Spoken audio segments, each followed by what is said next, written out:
Get that delinquent off my street right now. She was screaming, finger aimed straight at my son like he'd stolen something sacred. Cops on the way, neighbors pouring out in bathrobes and sweatpants, all craning their necks to catch the action. But behind our kitchen window, I watched my wife just stand there, steady, unflinching, a Navy commander who'd seen the world burn and lived to make coffee the next morning.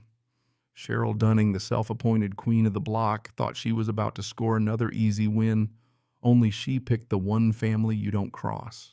I'll give you a second to guess how it plays out when a control freak Karen decides to pick a fight with someone who spent her life taking down actual threats.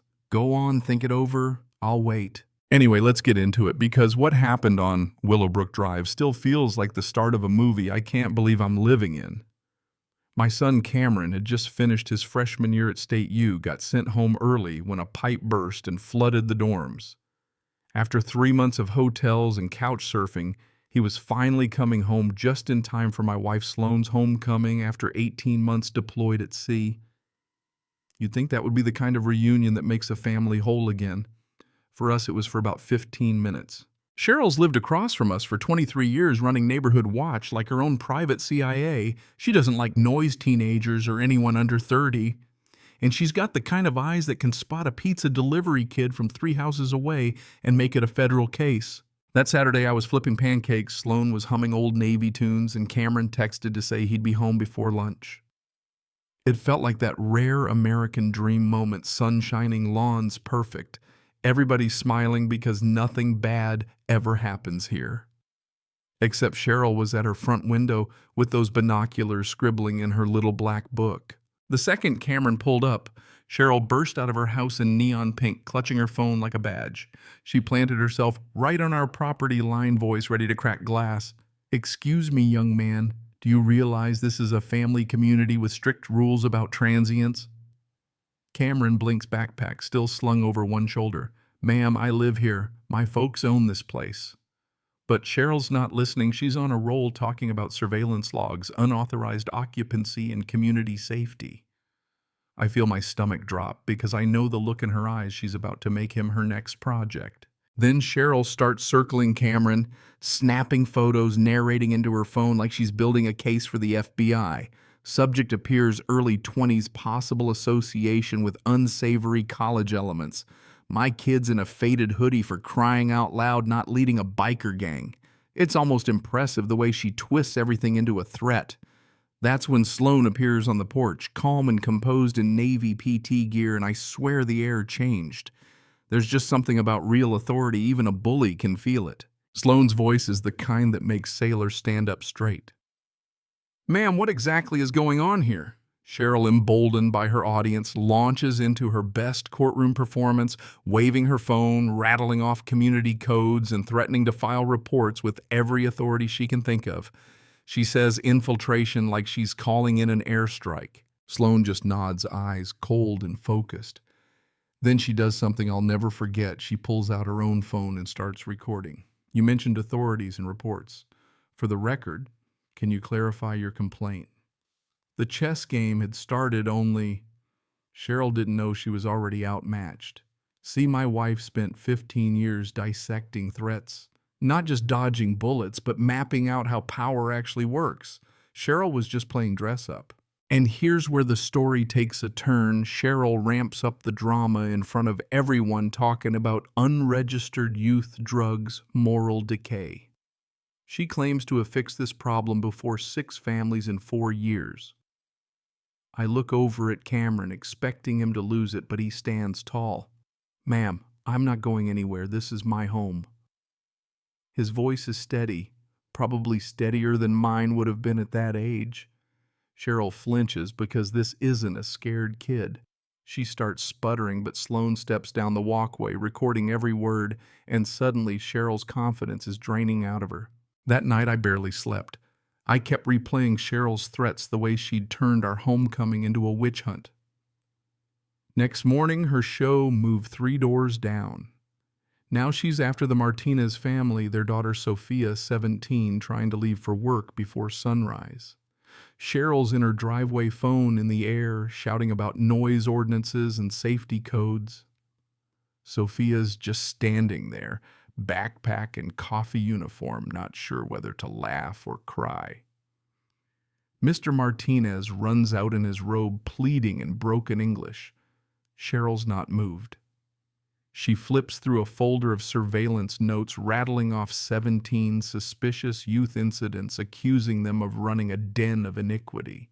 What hit me hardest was how targeted it all was.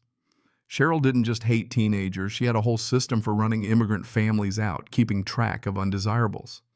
That's when Sloan, already in full intelligence mode, starts working her network. She calls Linda Chen, who'd moved out after the same harassment, and discovers Cheryl's been using threats of immigration and police action to terrorize half the block. Sloan's not having it. She starts documenting everything: timestamps, photos, witness statements. I'm running back up with my phone shaking while she's calm as ever. Then 3 days later, 2 police cars pull up to our house. Cheryl's filed reports about Cameron, complete with videos, photos, and witness statements. The detective Morrison explains this is the 7th identical complaint in 18 months, all from Cheryl, all targeting families with college-age kids. Here's the twist: Morrison's tired of it. The department's flagged Cheryl's reports for review because they never add up. Then Sloan steps in, showing Morrison her 3-day dossier, photos, timestamps, behavioral analysis. Morrison's jaw drops. "What's your background?" she asks. "Naval intelligence," Sloan says, not missing a beat. The real bombshell comes when the younger officer, Bradley, realizes Cheryl's been impersonating federal agents, threatening families with deportation, and convincing people they're under investigation. That's felony territory. Suddenly, Morrison's radio crackles a call about Cheryl now screaming threats at another neighbor, claiming ICE is coming. The whole neighborhood's out now, sirens blaring, federal agents pulling up in unmarked SUVs, Cheryl losing it in her yard, yelling about her rights. What nobody knows yet is that Sloan's been sending her documentation to the FBI's Civil Rights Division. Agent Rebecca Torres calls that afternoon voice crisp and professional. She says Sloan's work is the missing piece in a months-long investigation into a network of suburban bullies targeting immigrant families across several states. Turns out Cheryl isn't just a one-off. She's the hub of a regional syndicate running workshops, teaching other HOA zealots how to chase out problem families, even getting paid by a community preservation foundation under federal investigation for conspiracy and civil rights violations. Now, Agent Torres asks Sloan to help coordinate a sting. "My wife's practically smiling, 15 years fighting overseas, and now she gets to take down a domestic hate group right in her backyard." 2 weeks later, Cheryl shows up with a fake warrant and 2 goons in suits trying to arrest Cameron. Sloan meets them in her dress, whites, ribbons, gleaming military ID in hand. The color drains from Cheryl's face as Agent Torres steps out, FBI badge on display. They've been recording everything, every fake threat, every false report, every payment. Martinez, the other agent, starts pulling evidence boxes from Cheryl's basement, surveillance records, training materials, bank statements.